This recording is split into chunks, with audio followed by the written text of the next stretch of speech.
வணக்கம். இரவு நேர பிரதான செய்திகள். செய்திகளின் ஊடாக நர்மதா சிறையில் முதலில் தலைப்புச் செய்திகள். குறைந்த வருமானம் கொண்ட குடும்பங்களுக்கு மகிழ்ச்சி தகவல். குற்றச்சாட்டுக்களை ஒப்புக்கொண்டது அரசாங்கம். அமைச்சர் வெளியிட்ட அறிவிப்பு. வெளிநாடொன்றில் பயங்கர பேருந்து விபத்து, 17 பேர் பலி, பலர் படுகாயம். இனி விரிவான செய்திகள். வீடமைப்பு வசதிகளை மேம்படுத்தி குறைந்த வருமான குடும்பங்களின் வாழ்க்கை தரத்தை உயர்த்தும் நோக்கில் வீட்டு வசதி மேம்பாட்டு திட்டத்தின் கீழ் மொத்தம் 31,000 வீடுகள் நிர்மாணிக்கப்பட உள்ளன. இது குறித்து வீடமைப்பு, நிர்மாணம் மற்றும் நீர்வளங்கள் அமைச்சர் HM சுனில் ரணசிங்க தெரிவித்ததாவது, இந்த திட்டத்தில் 6 அமைச்சுக்கள் இணைந்து செயல்படுகின்றன. இதில் 25,000 வீடுகள் குறைந்த வருமான குடும்பங்களை இலக்காக கொண்ட நேரடி உதவி திட்டங்கள் கீழ் கட்டப்பட உள்ளன. வீட்டு உதவி திட்டத்தின் கீழ் 10,000 குடும்பங்களுக்கு ஆதரவு வழங்க ரூபாய் 10 பில்லியன் ஒதுக்கீடு செய்யப்பட உள்ளதாகவும், தேர்ந்தெடுக்கப்படும் ஒவ்வொரு குடும்பத்திற்கும் வீடு நிர்மாணிக்க ரூபாய் 10 லட்சம் வழங்கப்படும் என்றும் அமைச்சர் குறிப்பிட்டுள்ளார்.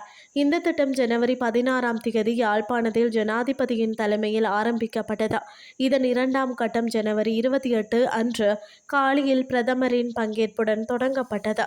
இந்த நிலையில் பிப்ரவரி 25 13 மாவட்டங்களில் 1,500 குடும்பங்களுக்கு மொத்தம் ரூபாய் 1.5 பில்லியன் நிதி வழங்கப்பட்ட 1,500 வீடுகள் நிர்மாணிக்க உதவி செய்யப்படும் என அதிகாரிகள் தெரிவித்துள்ளனர். முதல் கட்ட பண பரிவர்த்தனைகள் ஏற்கனவே விடுவிக்கப்பட்டுள்ளதாகவும், 10,000 குடும்பங்களுக்கு உதவி வழங்கும் இலக்கு 2026 நவம்பர் மாதத்திற்குள் நிறைவேற்றப்படும் என அமைச்சர் ரணசிங்க குறிப்பிட்டுள்ளார்.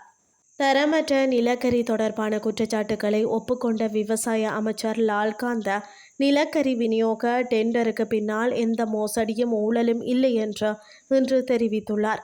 தரமற்ற நிலக்கரி விநியோகத்தால் அரசாங்கத்திற்கு ஏற்பட்ட இழப்பை ஈடுகட்ட ஒரு வழிமுறை மற்றும் அளவுகோல் இருப்பதாக அமைச்சர் குறிப்பிட்டுள்ளார்.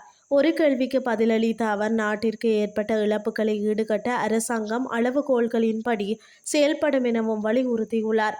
தரமற்ற நிலக்கரி வழங்கப்பட்டதாக எழுந்த குற்றச்சாட்டுகள் உண்மைதான். ஆனால் நிலக்கரி டெண்டருக்கு பின்னால் எந்த மோசடி அல்லது ஊழலும் இல்லை. குற்றச்சாட்டுகள் வரும் கூற்றுக்கள் மட்டுமே என்று அவர் கூறியுள்ளார்.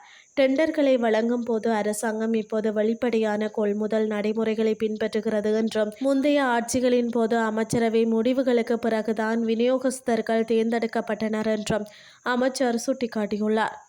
இனி வெளிநாட்டு செய்திகள். நேபாளத்தில் திசிலி ஆற்றில் பேருந்து ஒன்று கவிழ்ந்ததில் 17 பேர் உயிரிழந்துள்ளதாக வெளிநாட்டு ஊடகங்கள் தெரிவிக்கின்றன.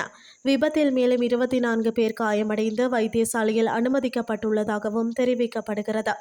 போகாராவில் இருந்து நேபாள தலைநகர் காத்மாண்டாவுக்கு சென்ற பயணிகள் பேருந்தில் இந்த விபத்து சிக்கியதாக கூறப்படுகிறது. விபத்துக்கான காரணம் இதுவரை கண்டறியப்படவில்லை. இந்த நிலையில் விபத்து தொடர்பில் அந்நாட்டின் பாதுகாப்பு படையினர் விசாரணைகளை தொடங்கியுள்ளனர். இத்துடன் செய்திகள் யாவும் நிறைவடைகின்றது. அடுத்து காலை 8:30 எதிர்பாருங்கள். நன்றி.